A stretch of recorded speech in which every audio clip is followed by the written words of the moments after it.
नमस्कार दोस्तों, target with Amit YouTube channel में आप सभी का बहुत बहुत स्वागत है। आज की इस चर्चा में हम एक बहुत ही इंपॉर्टेंट और एग्जाम ओरिएंटेड टॉपिक को इजी और डिटेल तरीके से समझने वाले हैं।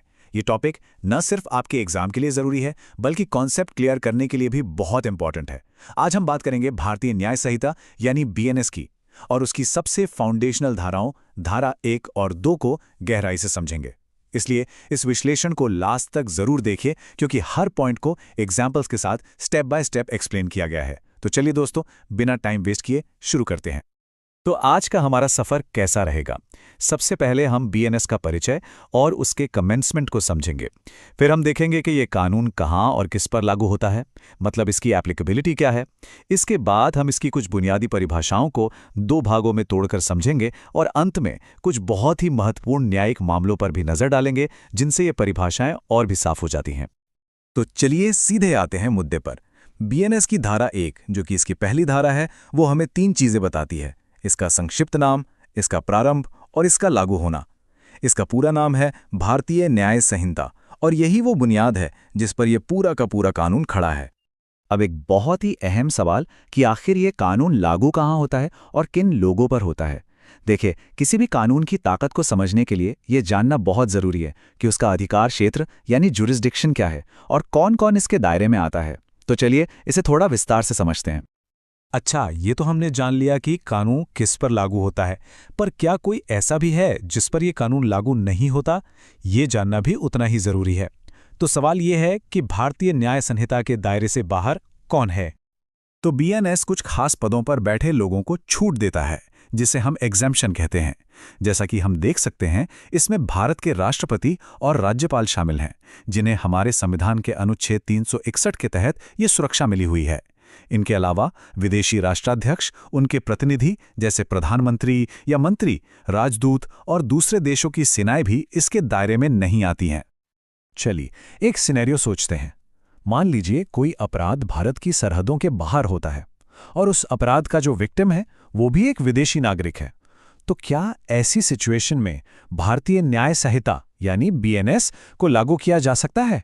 ये एक बहुत ही इंटरेस्टिंग लीगल क्वेश्चन है, और इसका जवाब है बिल्कुल साफ और सीधा: नहीं। ऐसी स्थिति में बीएनएस लागू नहीं होगी। इस संहिता का जो क्षेत्राधिकार है वो मुख्य रूप से भारत की सीमाओं के भीतर हुए मामलों पर ही केंद्रित है। यहां एक और बात समझना बहुत जरूरी है। बीएनएस के आने का मतलब ये नहीं है कि बाकी सभी स्पेशल लॉज खत्म हो गए हैं। जो कानून भारत सरकार के अधिकारियों, सेना, वायुसेना और नौसेना के कर्मियों के लिए बने हैं, वो वैसे ही रहेंगे। इसी तरह AFSPA, OPM act, railway act जैसे विशेष कानून, या फिर पार्किंग और साफ सफाई जैसे स्थानीय कानून, वो सब पहले की तरह ही लागू रहेंगे। बीएनएस इन्हें अफेक्ट नहीं करता। तो अब हम बीएनएस की धारा 2 की ओर बढ़ते हैं, जो है परिभाषाओं के बारे में। देखिए, किसी भी कानून को अगर ठीक से समझना है तो उसकी शब्दावली, उसके शब्दों का सही मतलब जानना बेहद जरूरी है। यह बिल्कुल किसी नई भाषा की ABCD सीखने जैसा है। तो चलिए कुछ मुख्य परिभाषाओं पर एक नजर डालते हैं। सबसे पहले है कार्य यानी एक्ट। कानून की नज़र में एक अकेला काम भी एक कार्य है, और अगर एक के बाद एक कई काम किए जाएं तो उस पूरी सीरीज को भी एक ही कार्य माना जाएगा।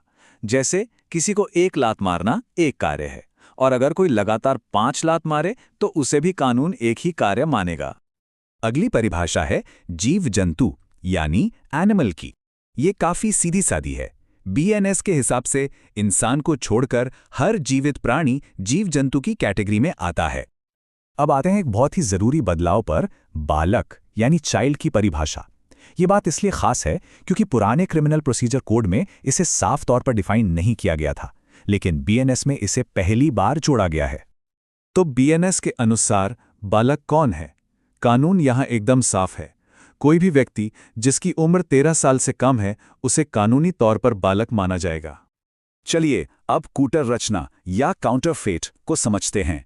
इसका सीधा सा मतलब है कि जब कोई धोखा देने के इरादे से जानबूझकर किसी एक चीज को दूसरी चीज जैसा बनाता है, और इसमें दिलचस्प बात यह है कि वो चीज हूबहू असली जैसी दिखे ये जरूरी नहीं है, सिर्फ धोखा देने का इरादा ही काफी होता है।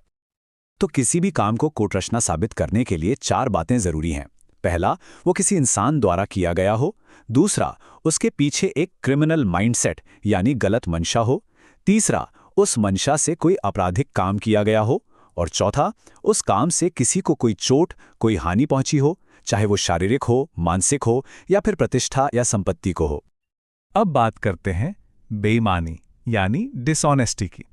कानून की नज़र में कोई भी काम बेईमानी तब माना जाता है जब उसे करने का इरादा किसी एक इंसान को गलत तरीके से फायदा पहुंचाना हो या किसी दूसरे इंसान को गलत तरीके से नुकसान पहुंचाना हो। यहां रॉन्गफुल गेन और रॉन्गफुल लॉस, ये दोनों ही बातें बहुत महत्वपूर्ण हैं। चलिए परिभाषाओं के दूसरे भाग की तरफ चलते हैं। इसमें हम दस्तावेज, लिंग और सद्भावपूर्वक जैसे कुछ बहुत ही महत्वपूर्ण शब्दों को समझेंगे, जिनमें आज के समय के हिसाब से कुछ बड़े और प्रोग्रेसिव बदलाव भी किए गए हैं। तो बीएनएस के हिसाब से दस्तावेज क्या है? इसकी परिभाषा काफी वाइड है। कोई भी पदार्थ जिस पर अक्षरों, अंकों या चिन्हों से कुछ लिखा गया हो, वो दस्तावेज है। सबसे जरूरी बात, इसमें इलेक्ट्रॉनिक और डिजिटल फॉर्म्स भी शामिल हैं, जो आज के डिजिटल युग में बहुत रेलेवेंट हैं। और एक शर्त यह है कि उसका इरादा सबूत के तौर पर इस्तेमाल करने का होना चाहिए, जैसे कि कोई कॉन्ट्रैक्ट, चेक या फिर एक नक्शा। दस्तावेज की इस परिभाषा को और अच्छे से समझने के लिए चलिए कुछ जरूरी कोर्ट केसेस पर नजर डालते हैं। इन मामलों से हमें यह पता चलता है कि अदालतें इस शब्द की व्याख्या असल में कैसे करती हैं। पहला मामला है श्यामचरण बनाम एसडीएम का। इस केस में अदालत ने साफ तौर पर कहा कि एक साधारण सा कैश मेमो भी कानूनी रूप से एक दस्तावेज माना जाएगा। इससे पता चलता है कि यह परिभाषा कितनी व्यापक है। बिल्कुल इसी तरह वीरेश बनाम कर्नाटक राज्य के मामले में यह फैसला आया कि एक तस्वीर यानी फोटोग्राफ भी दस्तावेज की परिभाषा में आती है, अगर उसे सबूत के तौर पर इस्तेमाल किया जा सकता हो। अब एक बहुत ही प्रोग्रेसिव परिभाषा पर आते हैं, और वो है लिंग यानी जेंडर। पुराने कानूनों में मुख्य रूप से सिर्फ पुरुष और महिला को ही मान्यता दी जाती थी, लेकिन बीएनएस की धारा 210 बहुत साफ तौर पर पुरुष, महिला और ट्रांसजेंडर तीनों को मान्यता देती है। ये एक बहुत ही स्वागत योग्य कदम है, जो हमारे कानून को और ज्यादा इंक्लूसिव बनाता है। और हमारी परिभाषाओं की लिस्ट में आखिरी शब्द है सद्भावपूर्वक, जिसे अंग्रेजी में गुड फेथ कहते हैं। कोई भी काम सद्भावपूर्वक किया गया तब माना जाएगा जब उसे पूरी सावधानी और सतर्कता के साथ किया गया हो और उसके पीछे कोई गलत मंशा ना हो। इसमें उचित देखभाल और नेक इरादा, ये दोनों ही बातें जरूरी हैं। तो हमने बीएनएस की मूलभूत धाराओं को समझा। इलेक्ट्रॉनिक रिकॉर्ड और सभी लिंगों को शामिल करने जैसी परिभाषाओं के साथ ये कानून भविष्य के लिए तैयार तो दिखता है, लेकिन असली सवाल ये है कि आने वाले सामाजिक और तकनीकी बदलावों के साथ ये कानून खुद को कैसे ढालेगा। खैर, ये तो वक्त ही बताएगा। अगर आपको ये वीडियो यूजफुल लगी हो तो target with emit YouTube channel को सब्सक्राइब जरूर करें। ऐसी ही इजी और डिटेल्ड वीडियोस के लिए बेल आइकन दबाना ना भूलें।